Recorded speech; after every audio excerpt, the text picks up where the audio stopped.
Donc, notre ami Usain Bolt a un relationnel extraordinaire.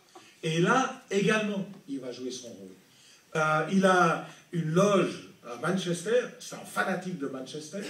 C'est un ami personnel de Cristiano Ronaldo. Donc, il a un relationnel. Donc, vous voyez, il y a encore une dimension de plus avec lui. Et il a un relationnel tellement extraordinaire.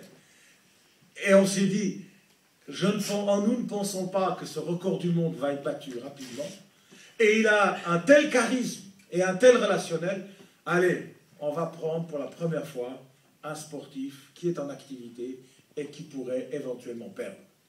Parce que tout le côté est tellement important que c'est pas grave, on prend le risque. Mais autrement, en général, nous nous engageons toujours avec soit des événements, soit des sportifs qui ne peuvent pas perdre.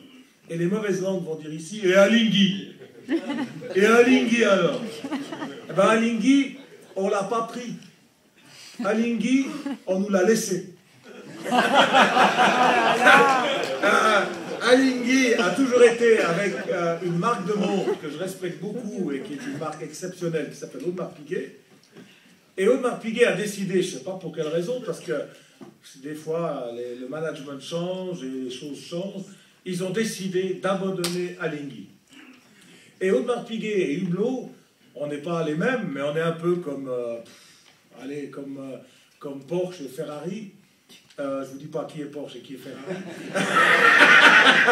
Mais on est un peu comme ça. Nous, on serait plutôt Porsche, parce qu'on est un peu moins cher, un peu plus simple, un peu moins exclusif. Et eux seraient peut-être Ferrari. Bon. Et ceci dit, quand vous allez faire Sierzinal, et que vous arrivez avec une Porsche à 4h40 du matin, et que vous la parquez, que vous sortez en training, il n'y a personne qui vous regarde de travers, parce que c'est une voiture qui passe relativement bien. Si vous allez à 4h30 du matin avec une Ferrari et votre training, il y a tous les gars qui vous regardent et qui disent « Au revoir ce couillon s'il sait courir. » Donc vous avez intérêt à être bon, ouais. Sinon, il faut parquer la Ferrari très loin. Alors que la Porsche, personne ne dit rien. C'est quelque chose d'incroyable. Ils ont réussi ce mythe à être accepté de manière très, très simple. Alors, Audemars Piguet lâche Alinghi et Bertarelli me dit, tu sais pas quoi, ils ne renouvellent pas le contrat. Je dis, mais ils sont malades, pourquoi? Oh, tu sais, il y a l'UBS qui a aussi arrêté, il y a aussi Nespresso, ils arrêtent tous, ils n'ont pas confiance.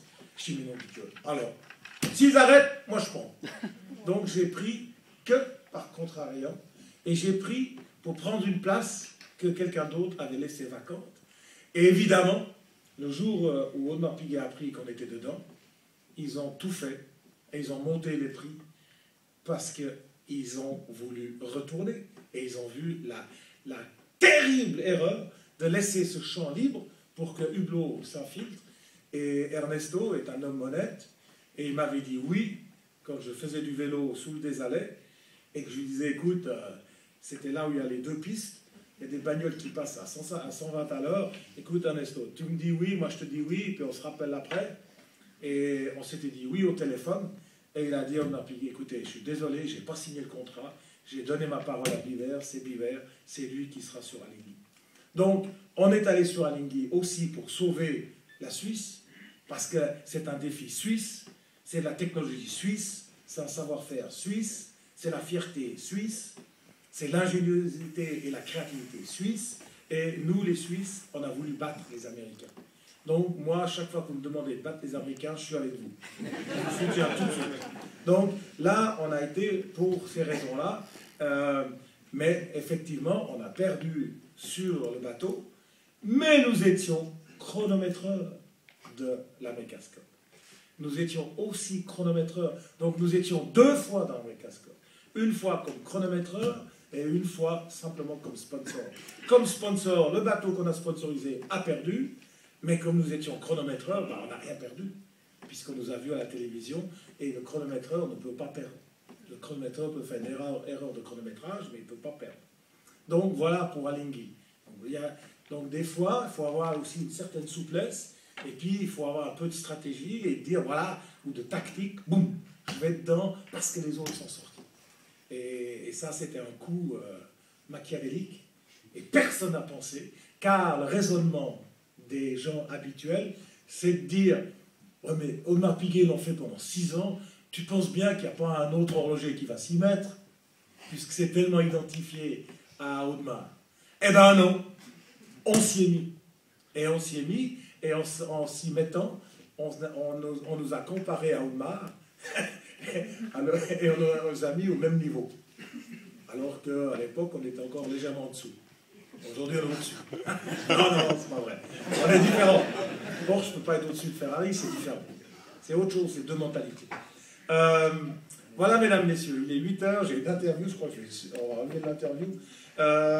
Il y a des questions-réponses. J'accepte d'être un quart d'heure de retard à l'hôtel d'Angleterre. Donc, je vous propose de passer encore 10 minutes, questions-réponses, si vous en avez. Merci d'être venus si nombreux. Au revoir.